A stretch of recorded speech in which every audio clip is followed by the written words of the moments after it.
یہی وجہ ہے اقبال نے کہا تھا وقت فرصت ہے کہاں، کام ابھی باقی ہے، نور توحید کا اتمام ابھی باقی ہے۔ لیکن ساتھ ہی خوشخبری بھی دی تھی، یہ چمن معمور ہوگا نغمہ توحید سے، آئے گا وہ دور، یہ چمن معمور ہوگا نغمہ توحید سے، لازماً آ کر رہے گا۔ لہذا اب اس کے درمیان جو یہ فصل ہے اس کو سوچئے۔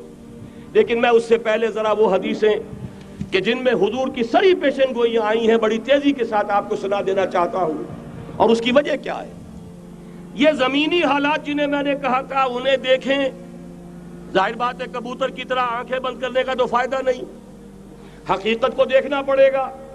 حقیقت کو دیکھتے ہیں تو دل بیٹھ جاتا ہے، مایوسی کے اندھیارے چھا جاتے ہیں، امید کی کوئی کرن کہیں نظر نہیں آتی۔ کہاں نظر آئے؟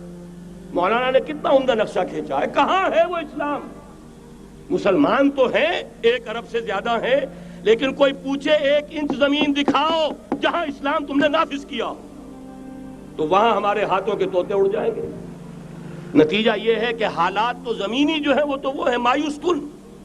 اس میں ظاہر بات ہے کہ امید کا دامن تھامنے کے لیے ہمیں کوئی چیز چاہیے، اور وہ چیز ہے جو محمد عربی صلی اللہ علیہ وسلم اپنی خوشخبریوں کی شکل میں دے کر گئے۔ آپ نے اپنے دور سے لے کر قیامت تک 5 دور گنوا دیے۔ تکون النبوۃ فیکم ما شاء اللہ ان تکون ثم يرفع اللہ اذا شاء يرفعها ثم تکون خلافۃ علی منہاج النبوۃ ثم تکون ملکا عاضا ثم تکون ملکا جبریا ثم تکون خلافۃ علی منہاج النبوۃ۔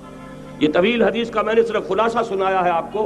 مسند احمد ابن حنبل کی روایت ہے، حضرت نعمان ابن بشیر راوی ہے رضی اللہ تعالی عنہ۔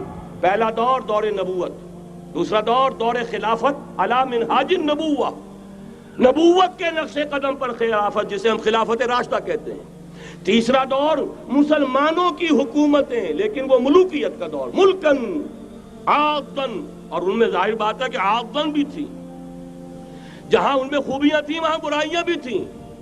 وہی حجاج ابن یوسف جس نے ایک مسلمان لڑکی کے خط کے اوپر فوج بھیجی ہے، وہی حجاج ابن یوسف ہے کہ سینکڑوں تابعین کے سر اس نے قلم کرائے ہیں، وہی حجاج ابن یوسف۔ وہی خلیفہ کہ جس نے فوج کشی کی اجازت دی تھی سندھ پر، وہی خلیفہ ہے جس نے بلا کر محمد ابن قاسم کو شہید کیا ہے کہ یہ پاپولر ہوتا چلا جا رہا ہے، ملوکیت کے لیے تو اس سے بڑا خطرہ اور کوئی نہیں۔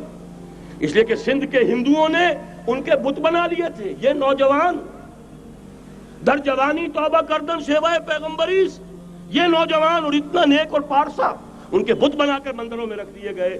اندیشہ ہو گیا کہ یہ تو پاپولر ہو گیا تو ہمارے خلاف بغاوت کر دے گا، بلا کر شہید کر دیا گیا۔ بہرحال تیسرا دور تھا وہ ملکن عاضن، کچ کھنی ملوکیت۔ چوتھا دور تھا ملکن جبرین، غلامی کی ملوکیت۔ پہلے کم سے کم بادشاہ مسلمان نام کے تو تھے، اب تو ہم ملکہ برطانیہ کے زیر نگیں تھے، تاج برطانیہ کے غلام تھے، کہیں ولندیزیوں کے غلام تھے، کہیں کسی اور کے غلام تھے، کہیں اطالویوں کے غلام تھے، کہیں فرانسیسیوں کے غلام تھے۔ یہ چوتھا دور نوٹ کر لیجئے، آدھا ختم ہو گیا، آدھا باقی ہے۔ براہ راست غلامی کا دور ختم ہو گیا، لیکن ریموٹ کنٹرول والی انہی کی غلامی اب بھی چل رہی ہے۔ فیصلہ وہی ہے جو مولانا نے کہا تسبیح یا امریکہ یا امریکہ یا امریکہ، وہی لوگ، وہی ذہن، وہی ان کی بود و باش، وہی ان کی معاشرت، وہی ان کی سوچ، وہی ان کے اقدار، وہی ان کے نظریات، وہی ان کی معاشیات، وہی ان کی معاشرت، ہر شے وہی ہے، صرف رنگ کا فرق ہے اور کچھ نہیں۔ نظام ابھی وہی ہے، چلانے والے بھی انہی کے پرستار ہیں، بلکہ ریموٹ کنٹرول سے وہی چلا رہے ہیں۔ وہ تو آپ کے بجٹ کا بھی فیصلہ کرتے ہیں، آپ کی الیکٹریسٹی کے ریٹس بھی معین کرتے ہیں۔ تو حال یہ ہے کہ ابھی وہ چوتھا دور ختم نہیں ہوا، فرق صرف یہ ہے کہ ڈائریکٹ کی بجائے ریموٹ کنٹرول ہے۔ لیکن حضور کی خوشخبری یہ ہے ثم تکون خلافۃ علی منہاج النبوۃ، پھر ایک دور آئے گا خلافت علی منہاج النبوۃ کا۔ یہ محمد الرسول اللہ کی نوید ہے، وہو صادق المصدوق، وہ سچے ہیں، ان کی صداقت پر خود اللہ گواہ ہے۔ لہذا وہ دور آ کر رہے گا، اس میں کسی بھی بندہ مومن کے لیے کسی شک و شبے کی کوئی گنجائش نہیں۔ اگلی حدیث اگلی سنیے، اب جب یہ دور آئے گا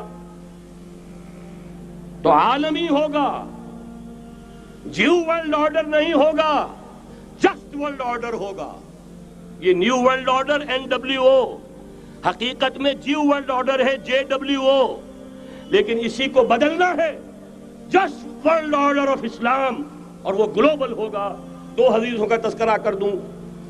حضرت ثوبان حضور کے ایک آزاد شدہ غلام تھے، وہ روایت کرتے ہیں، مسلم شریف کی روایت ہے، یہ صحیحین میں فرماتے ہیں کہ حضور نے ارشاد فرمایا، ان اللہ زوالی الارض فرأیت مشارقها ومغاربها وان امتی سیبلغ ملکها ما زوی لی منها، رواہ مسلم رحمہ اللہ۔